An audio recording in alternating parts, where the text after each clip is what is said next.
खबर उत्तर प्रदेश देख रहे हैं आप। लोकमंच न्यूज में आपका स्वागत है। मैं हूं आपके साथ सुरभि राजपूत। रुक करते हैं खबरों की ओर। उत्तर प्रदेश में महिला आयोग की सदस्य मीना कुमारी का लड़कियों को लेकर दिया गया बयान अब चर्चा का विषय बन चुका है।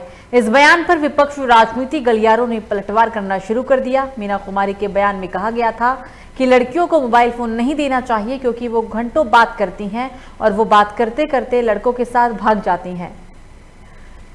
लड़कियों और महिलाओं के साथ उत्पीड़न में सबसे ज्यादा मोबाइल ही जंजाल है। बेटियों के साथ उत्पीड़न में उनकी मां व मोबाइल फोन की भूमिका होती है। बेटियों के मोबाइल फोन की माताओं को मॉनिटरिंग करनी चाहिए, ये कहना था मीना का।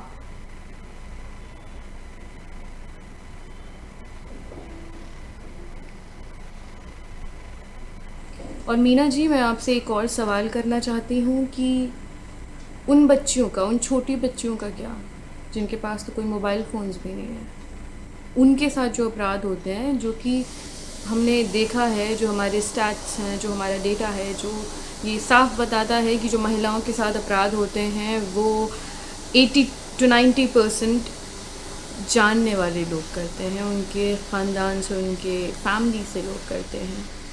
और मैं आपसे हाथ जोड़कर विनती करती हूँ कि अगर आप इंसाफ नहीं दिला सकती हैं, अगर आप औरतों के ख़िलाफ़ जो अपराध हो रहे हैं उसके ख़िलाफ़ आवाज़ तक नहीं उठा सकती हैं, तो मैं आपसे कहूँगी कि आप ये पद छोड़ दें, ये कुर्सी छोड़ दें।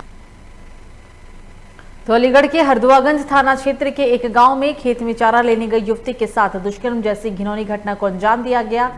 घर लौटी युवती इस घटना से इस कदर अवसाद में आ गई कि उसने फंदा लगाकर जान दे दी। सूचना पर थाना प्रभारी सीओ अतरौली और फॉरेंसिक टीम मौके पर पहुंच गई। मृतका के भाई की तहरीर पर दुष्कर्म और आत्महत्या के लिए उकसाने का रिपोर्ट दर्ज किया गया है। फिलहाल पुलिस आरोपी की तलाश में जुट गई है।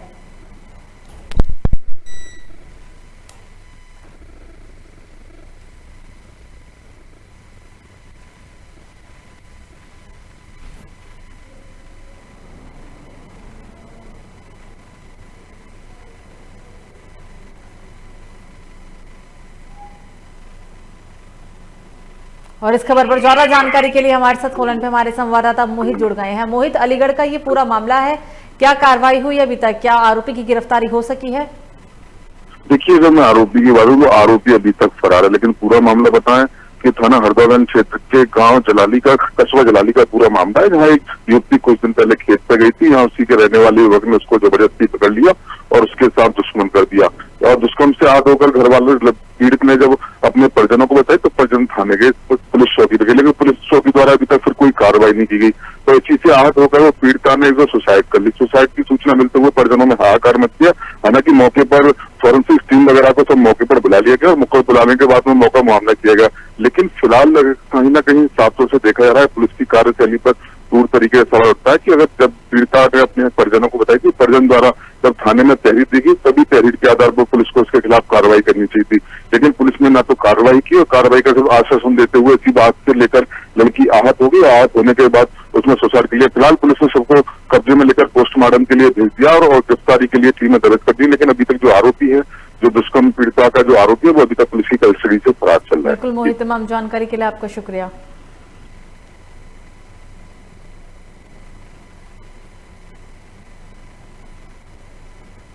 लड़की उम्र 18 साल की सुसाइड की सूचना पर मौके पर आया हूँ। यहाँ घर वालों द्वारा दरवाज़ा तोड़कर शव को फर्श पर रख दिया गया है। फील्ड यूनिट के द्वारा शव का मुआयना कराकर पोस्टमार्टम के लिए भेज दिया गया है। लड़की के भाई ने सुसाइड के लिए पड़ोस के ही एक लड़के को जिम्मेदार ठहराया है, जो इनकी बिरादरी का है और इनकी जान पहचान का है। उसकी गिरफ्तारी हेतु टीम गठित कर दी गई है। तो बस्ती में बाढ़खंड द्वारा तटबंध विहीन गांव को की ओर जा रही वाद खिलाफी के विरुद्ध ग्रामीणों ने अनशन शुरू कर दिया है। आपको बता दें कि सामाजिक कार्यकर्ता चंद्रमणि पांडे उर्फ सुदामा ने ग्रामीण का समर्थन करते हुए आमरण अनशन पर बैठ गई। बाढ़खंड द्वारा बंधे के निर्माण कार्य को ग्रामीणों ने बंद भी करवा दिया। ग्रामीणों का आरोप है कि बिना जमीन का मुआवजा दिए बाढ़खंड करा रहे बंधे का निर्माण जब तक सर्किल रेट से जमीन का नहीं होगा भुगतान नहीं होने देंगे बंधे का निर्माण।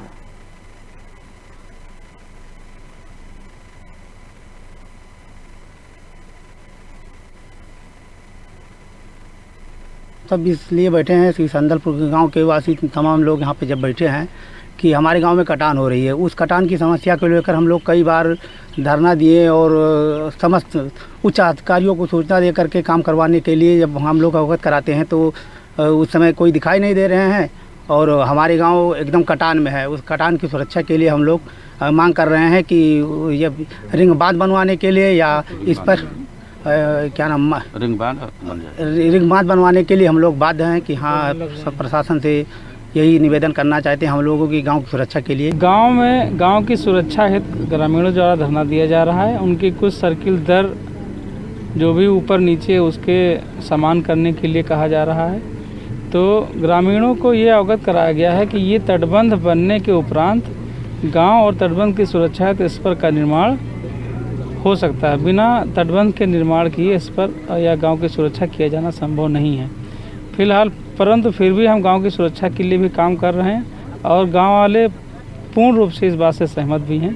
उनको मुआवजे दर की थोड़ा बहुत जो भी दिक्कतें हैं वो जिला प्रशासन से अभी आ रहे हैं, तो उनके द्वारा अवगत करा दिया जाए। तो बुलंदशहर छतारी थाना क्षेत्र के ग्राम लूधपुरा में रास्ते को लेकर दो पक्ष आपस में भिड़ गए। आपको बता दें कि विवाद इतना बढ़ गया कि दोनों पक्ष आमने सामने आ गए। एक परिवार के घर में सामने बने चबूतरे को गिराकर नाली सीधा करने को लेकर कहासुनी हुई थी।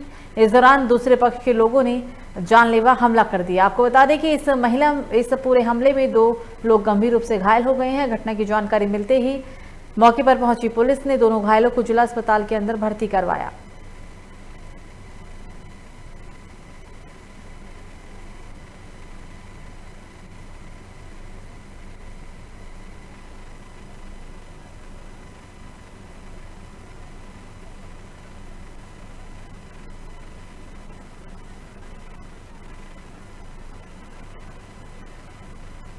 और इस खबर पर ज्यादा जानकारी के लिए हमारे साथ फोन लाइन में हमारे संवाददाता कदीम खान जुड़ गए हैं। पुलिस के सामने ही ये दोनों पक्ष लोग लड़ते रहे हैं, कानून के सामने कानून की धज्जियां उड़ाई गई। पूरा मामला बताएं और क्या कार्रवाई हुई अभी तक, कदीम।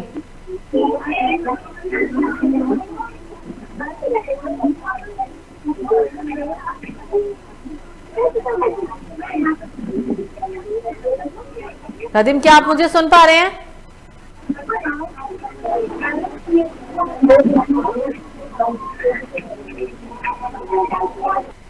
तो उन तक हमारी आवाज नहीं जा पा रही। आपको बता दें कि पुलिस के सामने ही दोनों पक्ष के लोग आपस में लड़ते रहे। मामूली सी कहासुनी इस कदर बढ़ गई कि दोनों पक्ष में जमकर खूनी संघर्ष देखने को मिला। खबरों में आगे बढ़ेंगे और अब बात करेंगे लखीमपुर खीरी की। कोविड-19 की महामारी के चलते लगाए गए लंबे लॉकडाउन में लाखों लोग बेरोजगार हो गए हैं। इस महामारी में उन तक पर्याप्त सरकारी मदद भी नहीं पहुंच रही है। लोग परेशान हैं। ऐसे लोगों की परेशानी को देखते हुए लखीमपुर से पालिया विधानसभा क्षेत्र के सपा नेता और समाजसेवी रेहान खान लोगों के बीच में पहुंचकर उनके दुख दर्द को बांटने का काम कर रहे हैं। लोगों का दर्द देखकर मदद करने का उनका जुनून इस हद तक बढ़ गया है कि पहले उन्होंने अपनी स्कॉर्पियो कार बेचकर लोगों की मदद की। जब रुपया खत्म हो गया तो वो अपनी प्रॉपर्टी बेचकर लोगों की मदद करने के लिए गांव-गांव पहुंच रहे हैं। आज फिर उन्होंने अपने एक प्लॉट को बेचकर रुपए इकट्ठा किया और अपने लाव लश्कर के साथ गांव पहुंचकर वहां लोगों की मदद की। इलाके को सैनिटाइज कराया, लोगों को कपड़े, राशन, सैनिटाइजर और मास्क बांटे।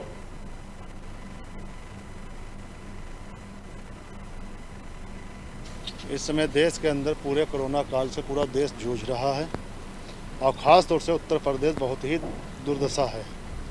हम लोग जब से लॉकडाउन खुला है तब से गांव-गांव, घर-घर जाने का काम कर रहे हैं। लॉकडाउन के अंदर पूरे लॉकडाउन लगने के बावजूद हम लोग घर-घर, गांव-गांव सैनिटाइजर, मास्क, कपड़ा, राशन वितरण करने का काम कर रहे हैं और गाड़ी मकान से ऊपर उठ करके सब कुछ यही नहीं है जो कि सबसे ज़्यादा हमारी देश की जनता है। आज जो उत्तर प्रदेश के अंदर जनता तराई तराई कर रही है। कोई देखे आवन नहीं है, कोई देखे आवन ना सरकार आवत है, ना चेयरमैन आवत, ना मेंबर आवत है। जो कुछ करें रियान भाई यादव, दिनेश, चाहे नकवा आवा या कुछ आए, बाढ़ में पड़े रहते हैं, कोई झाके आवत है। सरकार तो आवन ने अंधे बने बैठे हैं, गरीबन का कोई नहीं सुनाने वाला है, पैसा वाले सबका सुनाने वाला है। के लिए हमारे यहाँ हमारी लड़की की शादी तय हुई है और हमारे रिहान भाई जो हैं उनको किसी प्रकार से सूचना मिली है, वो आकर वो हमारे घर आकर वो बताया कि हम आपकी लड़की की शादी पूरी मदद करेंगे।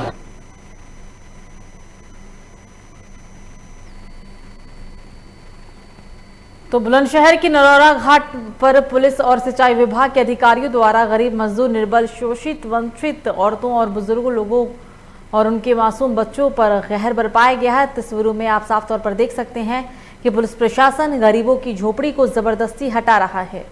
गरीब मजदूर लोग रो रहे हैं, बिलख रहे हैं और बोल रहे हैं कि साहब हमारी रोजी रोटी पर लात मत मारो, लेकिन पुलिस को एक बार भी इन पर तरस नहीं आया। गरीबों पर अत्याचार जारी रहा। आखिरकार किसके इशारे पर पुलिस और सिंचाई विभाग के आला अधिकारी इन गरीबों के साथ ये अत्याचार कर रहे हैं?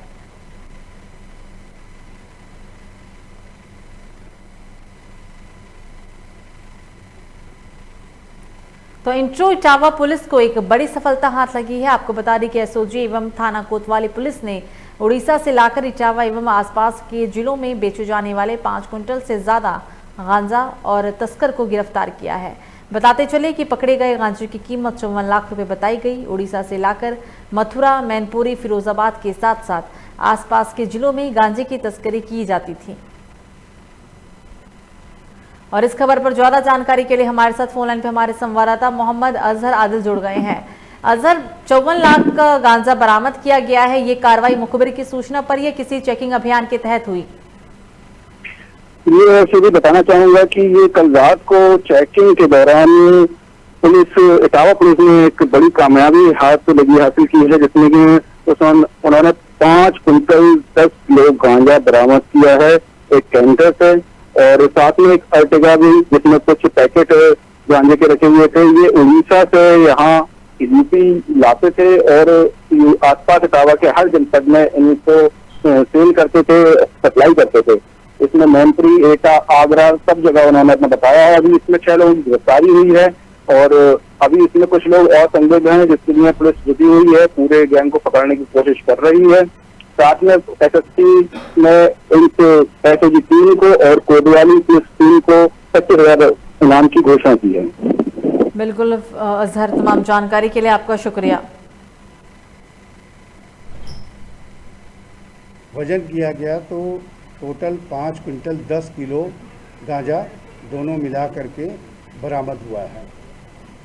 इस संबंध में 6 व्यक्ति जो गिरफ्तार हैं, इसमें 2 लोगों के पास जो तमंचा है, 2 जिंदा कारतूस भी मिले हैं और 2 खोखा मौके से बरामद हुआ है।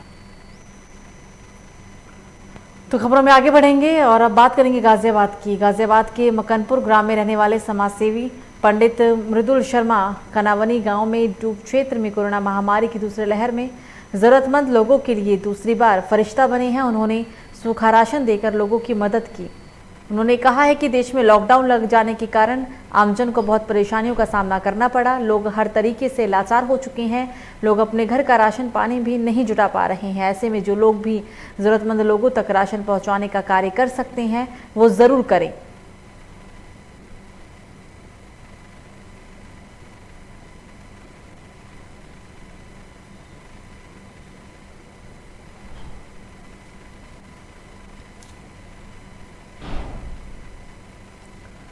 खबर गाजियाबाद से, जहां पेट्रोल डीजल के बढ़ते दामों के विरोध में कांग्रेस ने विरोध प्रदर्शन किया। कांग्रेस पार्टी के कार्यकर्ता पैदल नारे लगाते हुए पेट्रोल पंप पर पहुंचे और पेट्रोल डीजल के बढ़ते दामों का विरोध करते हुए जमकर नारेबाजी की।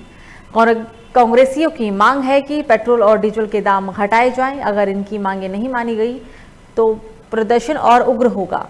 पेट्रोल डीजल एसोसिएशन के महामंत्री ने कहा है कि पेट्रोल और डीजल के बढ़ते दामों से पेट्रोल पंप मालिकों को भी नुकसान हो रहा है।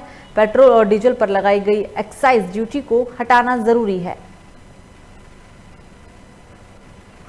और इस खबर पर ज्यादा जानकारी के लिए हमारे साथ फोन लाइन पे हमारे संवाददाता आकाश जुड़ गए हैं। आकाश, पेट्रोल डीजल के लगातार बढ़ते दाम और इस दाम के बीच विपक्ष लगातार सरकार को घेर रही है। इसी कड़ी में आज गाजियाबाद के अंदर विरोध प्रदर्शन किया गया। आकाश, देखिए, गाजियाबाद में जिस तरीके से पेट्रोल और डीजल के दाम बढ़ रहे हैं उस तरीके को देखते हुए कांग्रेस पार्टी लोग नए नए मोर्चा निकाल लिया। आज उन्होंने पेट्रोल पंप पर धरना प्रदर्शन किया, जिसमें नारेबाजी भी की, सरकार मुर्दाबाद के नारे भी लगे, जिसके बाद अब बार बार मतलब कांग्रेस इस तरीके से प्रदर्शन कर रही है ताकि पेट्रोल डीजल के दाम कम हो जाएं, लेकिन पेट्रोल डीजल के दाम जब तक कम नहीं होंगे जी। बिल्कुल आकाश, तमाम जानकारी के लिए आपका शुक्रिया।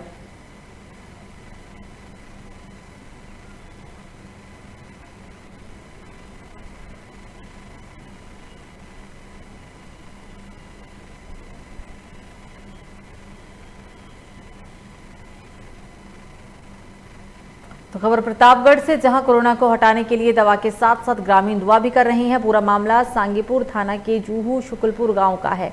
कोरोना के खौफ के चलते ग्रामीणों ने गांव में कोरोना माता मंदिर का निर्माण करते हुए कोरोना माता की मूर्ति भी स्थापित कर डाली। अब सैकड़ों ग्रामीण पूरी विधि विधान से कोरोना माता की पूजा अर्चना कर रहे हैं। ग्रामीणों का दावा है कि ऐसा करने से हमारे गाँव में कोरोना संक्रमण नहीं आएगा।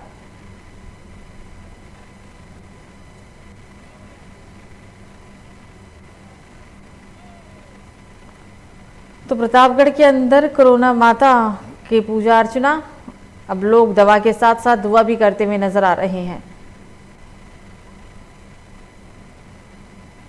मंदिर के अंदर कोरोना माता की मूर्ति स्थापित की गई है और विधि विधान पूर्वक यहां लोगों ने पूजा अर्चना की है।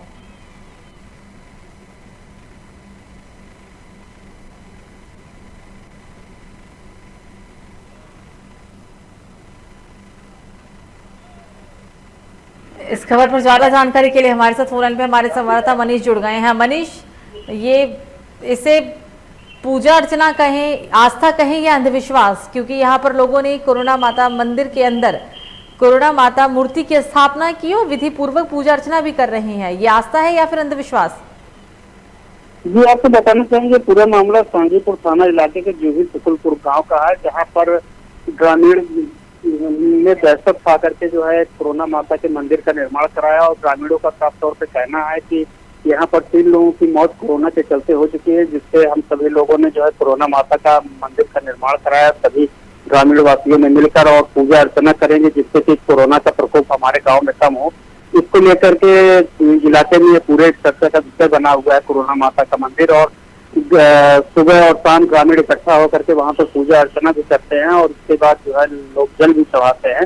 तो कहीं न कहीं ये अंधविश्वास जो है इलाके में पूरे चर्चा का विषय बना हुआ है। बिल्कुल मनीष, तमाम जानकारी के लिए आपका शुक्रिया। देखिए, हमारे एक श्रीवास्तव पड़ोसी चाचा जी हैं, वो आए थे, वो दिल्ली में रहते हैं, तो वो आए थे, हम लोग सब ऐसे बैठे थे, सुबह सुबह ऐसे ही बात होने लगा कि इतना सारा मतलब कोरोना का कहर चल रहा है हमारे देश के ऊपर, क्या करें, इसका समाधान कैसा किया जाए। तो इसके लिए हम लोग ने सोचा कि चलो एक कोरोना माता जी का मूर्ति बनवाते हैं और लाके अपने गांव में स्थापित करते हैं। क्या पता इससे कोरोना माता के आशीर्वाद से थोड़ा हमारे गांव को, हमारे गांव के रहने वाले सभी को या और जो भी हैं सबको राहत मिले। नहीं, माता तो नहीं होती है, उद्देश्य यही है हम लोगों का। जैसे पहले सुना है कि चेचक माता का नाम आया, जिससे ये चेचक माता शीतला माता के ऊपर लाया गया है। सभी गांव के लोग बैठे हुए और बातचीत हुई, उसके बाद ये हुआ कि चलो आ जाओ, माता रानी का स्थापित किया जाए, ताकि जो लोग भयभीत हैं वो हैं तो इनका पूजन किया जाए। पूजन करने से हो सकता है माता रानी के कृपा हो, जे सब सुरक्षित रहें सारे गांववासी।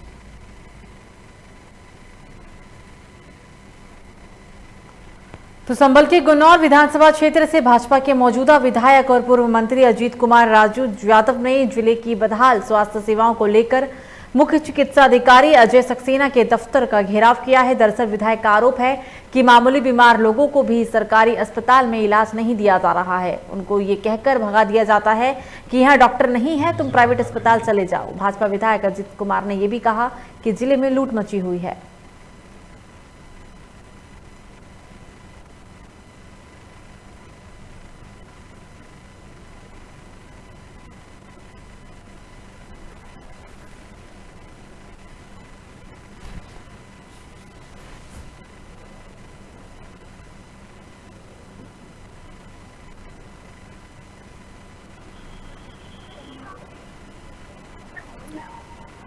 और इस खबर पर ज्यादा जानकारी के लिए हमारे साथ फोन लाइन पे हमारे संवाददाता रामवरेश जुड़ गए हैं। रामवरेश, सीएमओ ऑफिस का घेराव किया गया है, सरकारी अस्पताल में इलाज नहीं मिल रहा है, मामूली जो मरीज हैं उन्हें भी, ज्यादा जानकारी बताएं। सुरभि जी, मैं आपको बता दूं, ये पूरा मामला जनपद संबंध का है। जो बीजेपी विधायक अजीत कुमार यादव उर्फ राजू यादव, ये बिल्लौर विधानसभा क्षेत्र के विधायक हैं, जो लगातार जो संबंध में अस्पताल है, संबंध अस्पताल, वहाँ पे लगातार स्वास्थ्य विभाग की लापरवाही देखी जा रही है। कभी जो मरीज आते हैं तो उन्हें स्टेशन नहीं मिल पाता है, किसी को स्वास्थ्य विभाग की तरफ से कोई दवाइयाँ वगैरह सही तरह से नहीं मिल पाती। उस वजह से राजू जो विधायक है, उन्होंने सीएमओ से बात की और उन्होंने अपनी सरकार में उन्होंने आरोप लगाया कि बीजेपी विधायकों के ऊपर का किसी की नहीं सुनी जाती। बिल्कुल रामवरेश, तमाम जानकारी के लिए आपका शुक्रिया।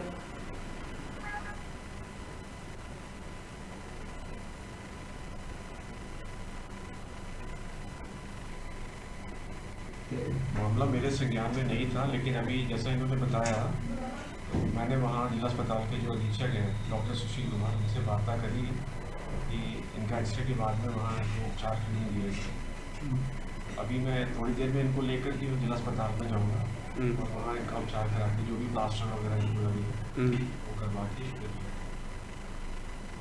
तो यूपी के संभल में विद्युत कटौती और बढ़ते बिल को लेकर संभल तहसील चिंदौसी के गांव गोमथुल में विद्युत विभाग के खिलाफ विद्युत उपभोक्ताओं में आक्रोश व्याप्त है। 10 दिन पहले आए ट्रांसफार्मर खराब होने की वजह से बिजली उपभोक्ताओं के इलेक्ट्रिक सामान खराब हो रहे हैं। बिजली विभाग में हेल्पलाइन नंबर पर शिकायत करने और जिले के बिजली विद्युत विभाग के आला अधिकारी को सूचना देने के बावजूद भी विद्युत विभाग की घोर लापरवाही सामने आई। इसी को लेकर ग्रामीण ने विद्युत विभाग के खिलाफ हाय हाय के नारे लगाकर विरोध जताया। उनका कहना है कि 400 घरों में कनेक्शन इस ट्रांसफार्मर से जुड़े हुए हैं, जिसकी वजह से 10 दिन पहले से ही 400 घरों की बिजली गुल है और घरों में अंधेरा बना हुआ है।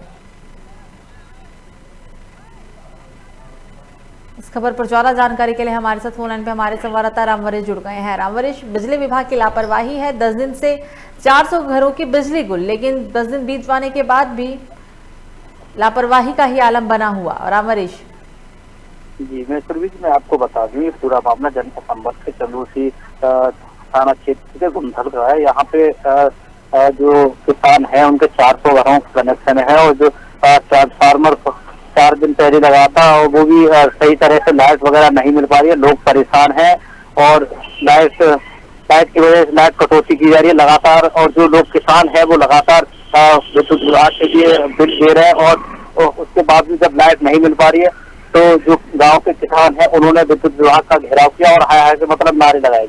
बिल्कुल रामवरेश, तमाम जानकारी के लिए आपका शुक्रिया।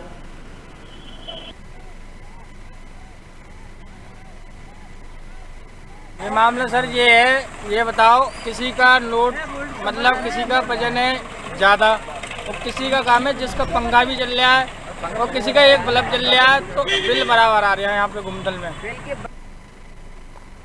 तो जालौन की कौच में भारतीय किसान यूनियन ने किसानों की कृषि से संबंधित समस्याओं को लेकर प्रदेश के मुख्यमंत्री महंत योगी आदित्यनाथ को संबोधित एक ज्ञापन उपजिलाधिकारी अशोक कुमार वर्मा को सौंपा। ज्ञापन देते हुए भारतीय किसान यूनियन के तहसील अध्यक्ष चतुर सिंह पटेल सहित कई किसानों का कहना है कि उत्तर प्रदेश के किसानों को निजी नलकूपों की बिजली फ्री दिलवाई जाए एवं गेहूं खरीद केंद्रों पर गेहूं खरीद की तारीख कम से कम 30 जून तक किया जाए और 20 गोदामों पर खरीद के बिल भी उपलब्ध कराए जाए। इस खबर पर ज्यादा जानकारी के लिए हमारे साथ फोन लाइन पे हमारे संवाददाता रविकांत जुड़ गए हैं। रविकांत, ज्यादा जानकारी बताएं, ज्ञापन सौंपा गया है, किसानों का विरोध। जैसा कि मैं आपको सुरभि जी बता दूं, आज भारतीय किसान यूनियन ने किसानों की जो तमाम कृषि संबंधित समस्याएं थी उसको लेकर माननीय मुख्यमंत्री जी के संबंधित एसडीएम कौच अशोक कुमार के लिए ज्ञापन सौंपा है। बिल्कुल, तमाम जानकारी के लिए आपका शुक्रिया।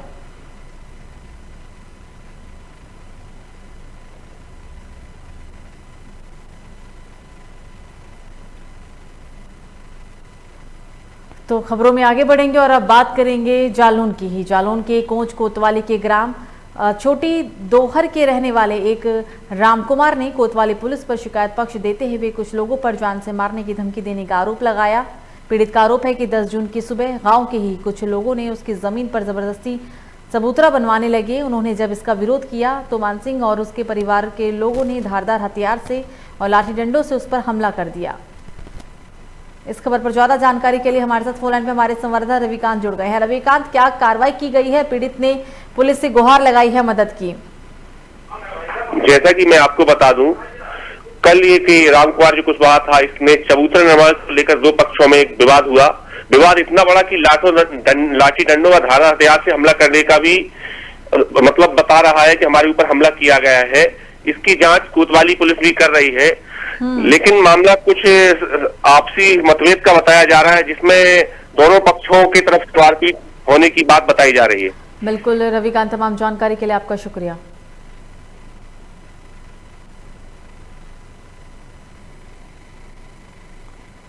तो झांसी में महंगाई, पेट्रोल और डीजल के लगातार बढ़ते दामों को लेकर कांग्रेस पार्टी ने महानगर में प्रमोद पेट्रोल पंप पर जोरदार प्रदर्शन किया। कांग्रेसियों ने इस दौरान बीजेपी को महंगाई का देवता बताया।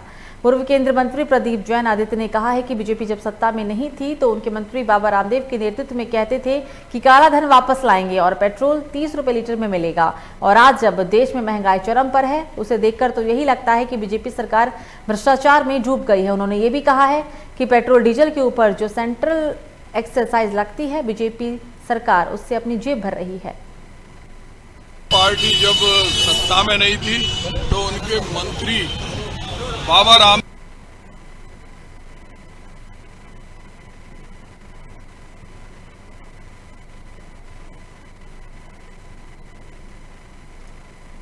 तो पुलिस कमिश्नरेट गौतम बुद्ध नगर से Uttar Pradesh police family welfare association वामा सारथी इकाई गौतम बुद्ध नगर के द्वारा पुलिस परिवार की महिलाओं को निरंतर स्तर पर स्वावलंबी बनाने के लिए लगातार प्रयास किया जा रहा है। खाकी और खादी के आपसी सामंजस्य से पुलिस परिवार की महिलाओं को स्वावलंबी बनाने के उद्देश्य से पुलिस लाइन में प्रदेश स्तर का पहला कदम पुलिस कमिश्नर आलोक सिंह एवं उनकी धर्मपत्नी अध्यक्षा वामा सारथी इकाई गौतम बुद्ध नगर श्रीमती आकांक्षा सिंह के द्वारा सोलर चरखा परीक्षण कार्यक्रम में किया गया।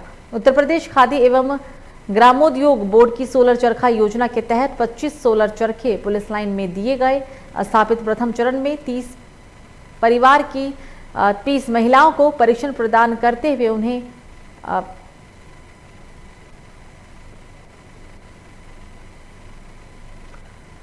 खबर मैनपुरी से। बहरहाल थाना क्षेत्र के एक गांव में 8 साल की बच्ची के साथ दुष्कर्म जैसी घिनौनी घटना को अंजाम दिया गया है। पुलिस ने इस मामले में आरोपी की भी गिरफ्तारी कर ली है। मामले की जानकारी देते हुए थाना प्रभारी ओम प्रकाश सिंह ने कहा है कि पीड़ित की मां की तहरीर पर पुलिस ने विकास यादव पुत्र उमेद सिंह निवासी नगला बूचा थाना दुगनाहार के खिलाफ दुष्कर्म और पास्को एक्ट की धाराओं में मुकदमा दर्ज किया। मुखबिर की सूचना पर पुलिस ने आरोपी को चंदीखरा गांव के निकट पकड़ लिया और पकड़े गए आरोपी को थाने लाकर पूछताछ की गई। पूछताछ के बाद पकड़े गए आरोपी को जेल भेज दिया।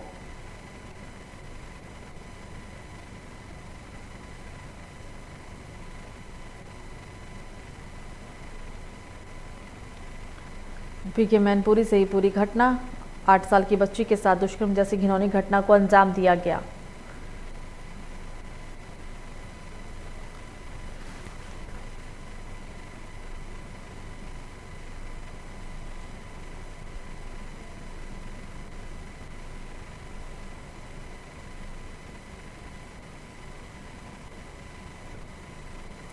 इस खबर पर ज्यादा जानकारी के लिए हमारे साथ फोन लाइन पे हमारे संवाददाता अवनीश जुड़ गए हैं। अवनीश, 8 साल की बच्ची के साथ घिनौनी घटना को अंजाम दिया गया है, कार्रवाई की गई है, युवक की गिरफ्तारी हुई। अवनीश, 8 साल की बच्ची के साथ दुष्कर्म जैसी घिनौनी घटना को अंजाम दिया गया है, एक युवक की गिरफ्तारी भी हुई है। अवनीश, बिल्कुल, देखिए सुरभि, जैसा कि मैं आपको बता दूं, पूरा मामला बरनाल थाना क्षेत्र के एक गांव से जुड़ा हुआ है, जहां एक 8 वर्षीय बच्ची के साथ एक हैवान ने हैवानियत जैसी घटना को अंजाम दिया है। तो वहीं मौके पर जब परिजन बच्ची अब चीख पुकारी तो परिजन मौके पर पहुंच गए हैं। मौके पर पहुंचने के बाद आरोपी को गिरफ्तार किया है। सूचना मिलते ही पुलिस पहुंचती है। पुलिस के द्वारा आरोपी को गिरफ्तार कर जेल भेजा जाता है। तो वहीं इस बच्ची का मेडिकल परीक्षण कराया जाता है और उसके बयान के आधार पर आरोपी के खिलाफ सख्त से सख्त कार्रवाई करने की पुलिस द्वारा बात भी कही जाती है। जी अवनीश, तमाम जानकारी के लिए आपका शुक्रिया। थाना बर्नाहाल का एक गांव है, उसमें एक 8 वर्ष की बच्ची के साथ किसी के रिश्तेदार के द्वारा दुष्कर्म किया गया है। इस संबंध में थाना बर्नाहाल से सूचना प्राप्त हुई थी, जिसके संबंध में मुकदमा पंजीकृत किया गया है। पीड़िता का मेडिकल परीक्षण कराया गया है। जो इसमें नामजद अभियुक्त है उसकी गिरफ्तारी की गई है, उसको जेल भेजा जा रहा है, विवेचना की जा रही है, सही तथ्यों के आधार पर कार्रवाई की। तो मुरादाबाद कटघर कोतवाली इलाके में एक शुभम नाम के व्यक्ति ने शराब पीकर नस काट ली, बाद में कमरे में बंद कर लिया। सुबह जब परिजनों ने दरवाजा खोला तो शुभम को खून से लथपथ हालत में देखा। सबके होश उड़ गए। आनन फानन में युवक को अस्पताल के अंदर भर्ती कराया गया, जहां उसे मृत घोषित कर दिया गया। मिली जानकारी के मुताबिक देर रात शुभम शराब पीकर घर आया और बाएं हाथ का उसने नस काट लिया। इसके बाद वो खुद कमरे में बंद हो गया। ये दादा सुबह के समय जो है कहते हैं कॉल आई थी कि ऐसे ऐसे मतलब ये कहते हैं हाथ की नस काट ली है इनने, क्या शिवम ने, ये क्या भांजा, हाँ शुभम। तो इसको यहाँ पे लेके आए, फिर अस्पताल में दिखाया था। तो उसके बाद में फिर यही था कि इसकी कहते हैं मतलब डॉक्टर साहब ने बता दिया कि कंडीशन सही नहीं है, कि सीरियस कंडीशन है। फिर उसके मेरे ख्याल से ये है कि 2-3 मिनट बाद ही।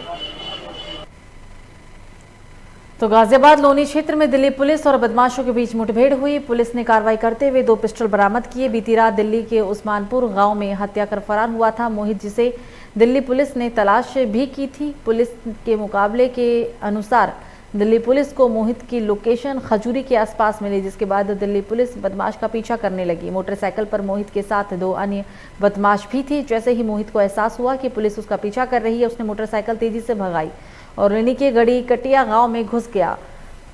पीछे से दिल्ली पुलिस भी पहुंची और पुलिस ने कार्रवाई करते हुए बदमाश को गिरफ्तार कर लिया।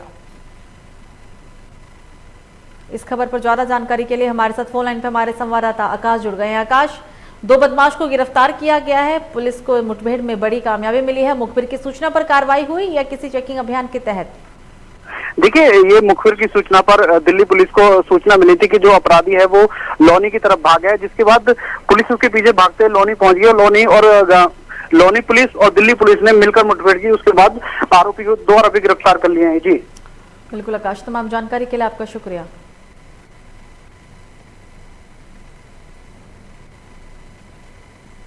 कल रात न्यू उस्मानपुर थाने में एक फायरिंग इंसिडेंट रिपोर्ट हुआ। जब पुलिस टीम वहां पहुंची तो पता लगा जिस व्यक्ति को गोली लगी है वो हॉस्पिटल में ब्रॉड डेथ डिक्लेयर्ड है। केस रजिस्टर किया गया और इन्वेस्टिगेशन की शुरुआत हुई।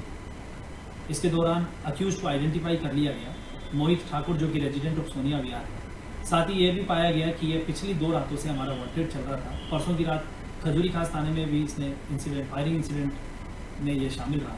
कल की रात भी करावल नगर में इंसिडेंट को अंजाम दिया। आज की रात भी वारदात को अंजाम देने से पहले ये वजनपुरा थाना एरिया में एक फायरिंग इंसिडेंट में शामिल रहा अपने 2 साथियों के साथ। यूपी के कन्नौज जिले में किसानों की मुश्किलें कम होती नजर नहीं आ रही। कभी प्रकृति की मार से फसल बर्बाद होती है तो कभी सरकारी तंत्र की मनमानी से फसल का दाम सही नहीं मिल पाता। ताज़ा मामला ठटिया क्षेत्र के सहकारी समिति भुन्ना के सरकारी गेहूं क्रय केंद्र पर देखने को मिला। यहां किसान अपना गेहूं बेचने के लिए परेशान नजर आए, जिसके बाद किसानों ने गेहूं खरीद ना होने को लेकर जमकर विरोध प्रदर्शन किया। पीड़ित किसानों का कहना था कि 1 हफ्ते से ज्यादा का समय हो गया है, वो अपना गेहूं बेचने के लिए केंद्र पर इंतजार कर रहे हैं। उनका गेहूं नहीं खरीदा जा रहा है, टैंकर का किराया भी लग रहा है। और इस खबर पर ज्यादा जानकारी के लिए हमारे साथ फोन लाइन पे हमारे संवाददाता चंद्र प्रकाश सिंह जुड़ गए हैं। चंद्र प्रकाश, किसानों ने विरोध प्रदर्शन किया है, क्या ज्यादा जानकारी है आपके पास? बिल्कुल, आपको बताते थे ना, कन्नौज जिले के ठटिया इलाके में गेहूं खरीद केंद्र पर किसानों के गेहूं खरीद न होने पर किसानों ने जोरदार प्रदर्शन किया है। आपको बताते चले, कन्नौज में किसानों की मुश्किलें कम होती हुई नजर नहीं है। कभी प्राकृतिक की मार से फसलें बर्बाद होती, कभी सरकारी तंत्र की मनमानी से फसल का दाम सही नहीं मिल पाता है। नहीं, किसानों ने बताया कि यहाँ पर 15-15 दिन से हम गाड़ी लेकर लाइन लगाए हुए हैं, इनका गेहूं खरीद नहीं हो रही है। किसान ने ये भी बताया कि हमारी पुत्री की शादी है, हम लोग करीब 8 दिन से गेहूं की गाड़ी लेके आए हैं, अभी हमारी गेहूं की खरीद नहीं हुई है। और ऐसे में कहा जा सकता है किस तरह से किसानों की पुत्रियों की कैसे शादी होगी, अधिकारियों किस तरह से लापरवाही सामने आ रही है। जी बिल्कुल चंद्र प्रकाश, तमाम जानकारी के लिए आपका शुक्रिया।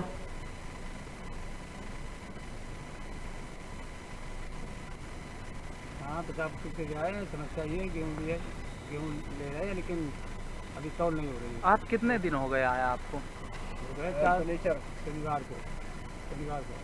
तब से आपकी गेहूँ खरीद नहीं हुई? ना भी तौल नहीं हो रही। क्या कहा जा रहा? बारदाना नहीं, बारदाना आएगा। पूरा देश कोरोना महामारी से जूझ रहा है। कोरोना के साथ साथ ब्लैक फंगस जैसी घातक बीमारी ने पैर पसार लिया है। बात करें बुलंदशहर जिले की तो बुलंदशहर जिले में अभी भी कोरोना से राहत नहीं है। प्रतिदिन नए केस मिल रहे हैं, जिसको लेकर बुलंदशहर एसएसपी संतोष कुमार सिंह ने कहा है कि कोरोना या ब्लैक फंगस जैसी घातक बीमारी से जंग जीतने के लिए वैक्सीन लगवाना बेहद जरूरी है। आज हमारे साथ जो कि बुलंदशहर कप्तान एसएसपी साहब हमारे साथ मौजूद हैं, बने हुए हैं। इनसे हम जानेंगे कि जो आज पूरा देश पिछले काफ़ी लंबे समय से कोरोना जैसी महामारी से जूझ रहा है और जो कि एक लहर के बाद में दूसरी लहर भी बहुत ही घातक साबित देश के लिए हुई, तो उसमें जो कि अभी एक महामारी एक पूरे देश में फैली और तितर बितर का जो एक अवस्था बनी थी, उस पर क्या कहेंगे सर? देखिए, ये द्वितीय चरण जो कोरोना का रहा संक्रमण का, इसने निश्चित तौर पर पूरे देश और समाज को झकझोर के रख दिया है। भारी संख्या में लोगों ने अपनों को खोया है इस महामारी के दौरान और कई बार आप देख रहे होंगे कि बहुत से नई उम्र के लोग और परिवार के जो सबसे जिम्मेदार लोग थे उनकी कैजुअलिटी इस पूरे अभियान इसमें हुई। तो लोगों से मेरी ये अपील है कि चूँकि हम पुलिस के अनुभव के आधार पर बता रहे हैं कि लगभग 3000 की स्ट्रेंथ हमारे जनपद में पुलिस के अधिकारियों कर्मचारियों की है। इसमें से अधिकांश लोगों ने इंजेक्शन लगवाए थे, वैक्सीनेट हुए थे, वैक्सीनेशन हुआ था लोगों का। तो जो भी लोगों ने वैक्सीन लगवाई थी, ये अनुभव बता रहा है कि उन्हें हॉस्पिटल तक जाने की ज़रूरत नहीं पड़ी अगर वो संक्रमित हुए तो भी। जिन 3 लोगों की मौत हुई है वो तीनों वैक्सीन नहीं लगवा पाए थे। उसका कारण था कि किसी को किडनी की प्रॉब्लम थी, किसी को लीवर की प्रॉब्लम थी, अपनी व्यक्तिगत बीमारियाँ थी, जिसकी वजह से वैक्सीन नहीं लगवा सके थे और उनकी डेथ हुई। तो ये बहुत पॉजिटिव संकेत है और उस छोटे से अनुभव के आधार पर मैं लोगों से अपील करना चाहूँगा कि लोग अधिक से अधिक संख्या में वैक्सीन लगवाएं और सजग सतर्क रहें, मास्क, सैनिटाइजर और 2 गज की दूरी। सर, इस कोरोना जैसी महामारी में कुछ जो परिवार हैं वो जो कि पेरेंट्स हैं, माता और पिता दोनों का देहांत हो गया और मासूम बच्चे सिर्फ बचे हैं, तो पुलिस प्रशासन का ऐसे परिवार वालों पर क्या सहयोग है या सरकार कहें तो कि मतलब इस पर आप क्या कहना चाहेंगे? जो जहां पर कि सिर्फ छोटे छोटे मासूम बच्चे बचे हैं, ऐसे काफ़ी बहुत परिवार हैं जो कि कोरोना जैसी महामारी ने उनके माता पिताओं को, पेरेंट्स को, दादी दादा को, जो कि उनके पेरेंट्स थे उनको कोरोना लील गया। देखिए, शासन स्तर पर इस बहुत बड़े पैमाने पर ऐसा चिन्हीकरण किया जा रहा है और शासन इस मुद्दे को लेकर स्वयं बहुत संवेदनशील और गंभीर है। जनपद स्तर पर इस तरह की सूची तैयार की जा रही है, कहाँ कितने ऐसे बच्चे हैं जो कोरोना की वजह से बिल्कुल अनाथ की स्थिति में पहुंच गए हैं और शासन संवेदनशील है, उनके लिए व्यवस्था कर रहा है। तो ये थे हमारे साथ जो बुलंदशहर कप्तान और अपनी एक ईमानदारी के मिसाल से ये जाने जाते हैं और बहुत ही बहादुर कप्तान साहब में इनकी गिनती होती है। फिलहाल बुलेटिन में मुझे दीजिए इजाजत। लोकमंच न्यूज़ पर खबरों का सिलसिला जारी रहेगा। नमस्कार।